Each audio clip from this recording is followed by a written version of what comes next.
familiar face. We've watched Real Housewives of Atlanta and several other shows that you've been on. Yes, yes. Okay, but you're such a great example of how sometimes when we set goals, that if we don't achieve those goals, sometimes people fall apart. You had a goal, you went to college, you went to Morehouse, you went to college, and then what happened after you got out? Well, after college, I needed to find my passion in life. Right. And honestly, it ended up being interior design. Yeah, but because you couldn't find a job in what you did in marketing. No, at first. my degree was in marketing. But I found a path in interior design. I found something that I love, and, they say if you find something you love, you never work a day. Yeah. I don't believe that part. Yeah, I just don't have to. I was supposed to be a pediatric neurosurgeon, okay? Right. But no, it's interesting though, because people sometimes think when you go to college, that's it, you get out and there it is. All the jobs should be there. Exactly. But sometimes you got to find that job, or what you said, look at what your passion is. Yes. And you applied that marketing to your passion. Absolutely. Yeah. Absolutely. And Buffalo Joe, was that the name on your birth certificate? No, that was not the name of my birth certificate. So that was actually given to me by my brother and a client. So I was cutting hair and there was a buffalo head over the chair. And I was just starting to grow this beard. And since it does have a little bit of a red tint to it, my brother said, he looked up and he said, well, your beard looks like that buffalo head up there. There you go. Yeah, and then he stirs his drink and he says, oh, Buffalo Joe. Buffalo Joe. There you go. Okay. My brother said, there it is. Yeah, That's it. I did this to James Harden during the Thanksgiving Day Parade, and I'm just there's something about beards I just love, and so I'm going to ask your permission. Can I get off into it? Please. That beard is mesmerizing. Yes. Yours is cute. Well, it's in the makeup. He calls it a baby beard. Yeah, there you go. It's a starter kit beard. Yeah, there's some products for that. But where did you find your passion? How did that happen for you? So, same kind of way. So I went to school, I was doing jobs, I was working in cubicles for a long time, I did consulting, sales, things like that.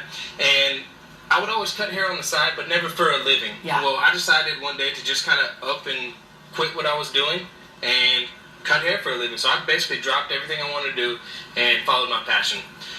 Like you said, when I was I actually worked in a hair salon for a while. Okay. And I loved it because it was people, right? Yeah, and right. people's stories, and what you're able to do with somebody after you get them out of the chair is that it's Exactly. their self-esteem, all of it. result driven, right? Yeah. And so, like he said, like Mikkel said, when you find your passion, they say you never work a day in your life. And what I say is, once you find your passion, you'll work your butt off. Yeah. Right? Yeah. But you'll enjoy doing it. Yeah. So that's kind of how I found And my just kind of passion. letting your mind go, because Mikkel, what Yes. you would do is like you on your lunch break, you're working a retail job at the mall, right? Yeah, so I was working at the mall, and honestly, it was kind of like that Oprah aha moment. Like, I was on my lunch break, and I spent 40 minutes in a furniture store, and I'm like, you only have 5 minutes left on this break, and you haven't eaten anything. Yeah. And it's just like, this wasn't smart, but it's just like... But your food was knowledge. Yes, That's what you it had, was. right? It was. So it was like a light bulb. It just hit me, and I'm like, you know what? This is what you're destined to do. Yeah. And it just hit me. You designed for Steve Harvey. Yes. So I was on a reality show on HGTV, and the comedian Steve Harvey saw me on the show,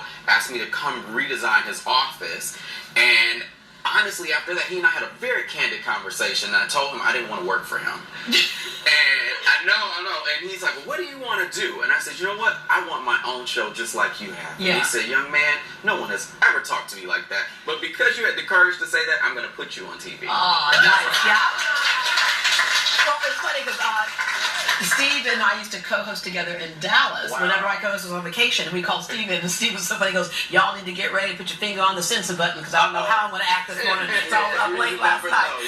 Sheree Whitfield from Real Housewives of Atlanta. Yes. So that was another Steve Harvey, his business manager, called me and said, hey, I have a client, she needs a little help. Can you help her? And he like three-ways me in, and it's like, Sheree Whitfield's on the phone. I'm like, oh, okay. Let's get started. Yeah. So yes, I did the Real Housewives of Atlanta. I remodeled her 5,000 square foot basement. Yeah. So, because she has some real shady girlfriends. Yeah, she did. Because Shady. if y'all didn't see the show, it's like they came to her open house, and she's like, look, and then all of a sudden they started trailing. Guests will trail off the places they're not supposed to. Yeah. They trailed off into her basement, which she just hadn't done yet at You the were so time. polite with trail. Yeah, okay, well, yeah, No, yeah, they went snooping. They were looking for some dirt, right? And so Yeah. Sheree was like, well, I'm going to get that just tightened up then. And you tightened it up. Exactly, yes. So So it was a beast of a house, but we got it done. Like the house is huge. It's like a castle. Yeah. Harry Connick Jr. Yes, Harry Connick Jr. I work with him on his talk show in New York City, and I just work with a lot of men who want a masculine aesthetic. You love man caves. I You love do. doing- yeah, I'm like, yeah. I don't know how it happened, but I became like the king of the man cave. Well, I'm glad that you did, because the reason why women love the man cave so we can keep you out of the rest of the house. If all you need is that one little moment and we can have the rest of the house, and I'm all with it, right? Okay. So you have this venture, you and Buffalo Joe. How did you two to come together? Whoa, gosh. You know what? I'll let him tell Yeah, that let's story. stop blowing his head up. So so basically, what happened is Mikkel came to me. He found me on Instagram. He was looking for a haircut. He travels a lot for work, as you were talking about, and he wanted a place where he could feel comfortable that he was going to get a good service. Yes. So I don't know how he saw that on my Instagram that he was going to get that, but he did. He was a decent barber, and I took a chance. Like Money said, you know what? So you rubbed his beard, and now I'm like all on another tangent. But honestly, I travel a lot, like you said. I'm tired of staying in crappy hotels. Like when I'm traveling, always in a crappy hotel. I can never get a lineup. I need a good haircut. And then when I get off of work, I want a real cocktail. Yes. And I don't want to go to a little chain restaurant. I want a good cocktail. And so he and I got to talking while he was cutting my hair. We started talking about hotels and bourbon, and I'm like, you know what? We should take this show on the road. Yeah. And you did. Yeah, I have a lot of clients that have this issue. I mean, there's a lot of men that travel and they can't find a good place to get a drink, a real drink, not on the chain restaurant or something like that, and a place to stay. So it was a... So you say real, like not Boone's Farm or something like that. Right, right. So, with a little, like my mom with a little dash of Sprite. She's like, have you ever had a spritzer? It's a wine spritzer. You put a little Sprite in the Boone's Farm. It's very good. Right. Yeah. So it's a common thing. So like you said, we got together and we said, other men need to learn how to live a better life too. It almost seems like it's kind of going to go back to the days where men showed up in suits, or men showed up in, you had your hat, all that type of stuff. Right. And I think sometimes we get crazy with a man can be a man and women can be women. It's okay, right? Yeah. And anything else in between you want to be, it's okay. Just be yourself. Exactly. All right. Let's talk about, speaking of drinks. Well, I'm going to let the alcoholic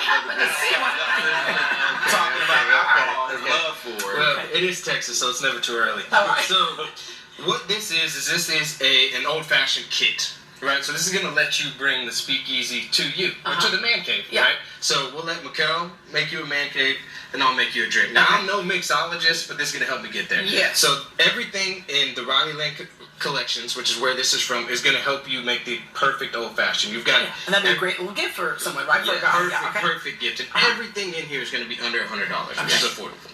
So you've got your ice cubes, which is going to make you look a little bit more official here. You've got your bitters. Fancy ice cube. Yeah, the fancy, so it's an actual ice cube, tray right here. It's a tray where And you just fill it And it has a in the cover freezer. on the top of it too, so you don't get any particles. That's nice, because sometimes you look at people's ice cubes from their at home and you're like, what is that right there?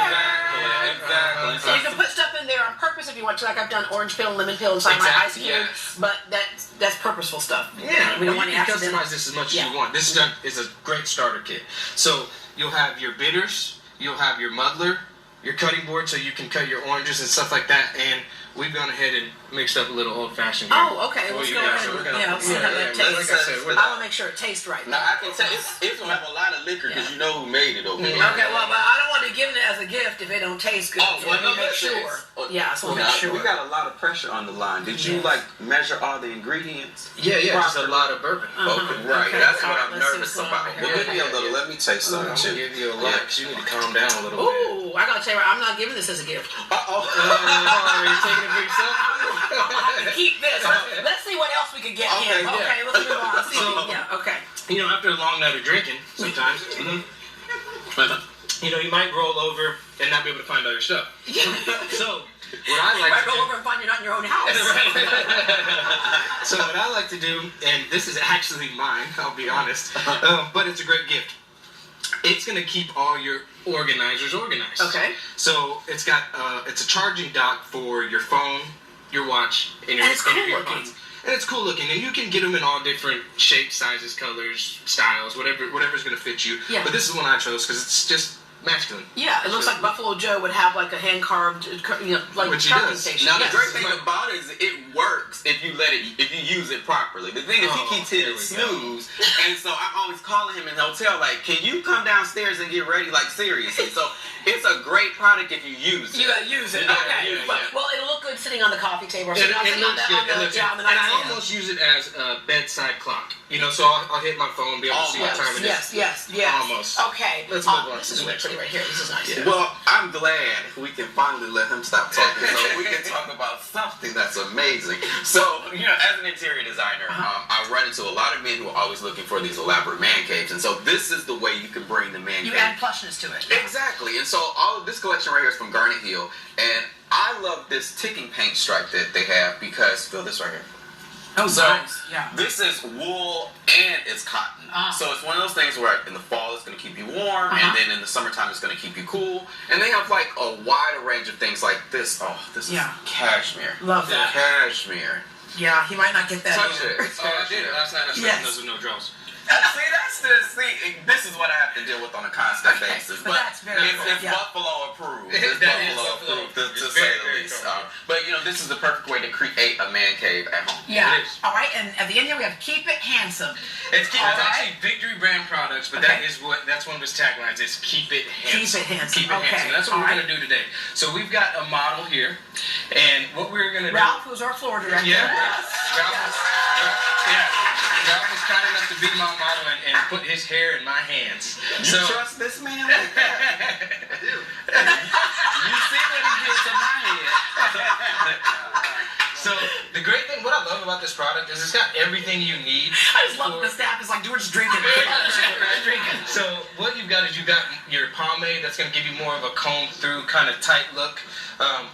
You've got your Claymore, which I'm going to use today, which is going to give you more of a disheveled look. And then you've got your Super Dry, which is going to give you kind of that James Dean top down kind of. Yeah. Because Ralph is one of the guys that when he rolls out of bed in the morning, he spends some time on his hair in the morning. Right. A lot of guys will just roll out and go, but this makes it easy to get something done. Yeah, get something done, but you'll still be able to roll out and go. So it kind of gives you that look without having to do it. So I'm going to use the Claymore because we want to get a little bit of that textured look. We want to be able to push it forward. So hide by widow's peak. Right. We don't want to look like we're trying too hard. Yeah. So basically, we're just going to warm it up in our hands just a little bit, and we're just going to work it through the hair. So as we work it through, and I know it's going to look a little crazy at first, but we're just going to push it forward. And like you said, with the widow's peak, we're just going to work these areas forward. It's looking better already. Yeah, that, we're going to give it a little bit of lift. When you get home, your wife is going to be like, put on some love songs. Yeah. The best part about it. Some Marvin Gaye. Let's get it Smells on. cleaning. Tell them this smells. Oh, it smells really good. It Yes. just dawned on me that I've never touched your beard either, Ralph. Well, So yeah. go ahead and do that. While we do that, No, it smells really good. might as well throw a little beard oil in Yeah, it. while you're doing that, for more information on bellhop, bow tie, and bourbon, and to keep up with lifestyle experts Miguel Welch and Buffalo Joe, we have a link on GreatDayHouston.com. Yeah, you did it right there. That's it right there. Okay. Thank you for Up giving next, this check everyone off your holiday gift list. And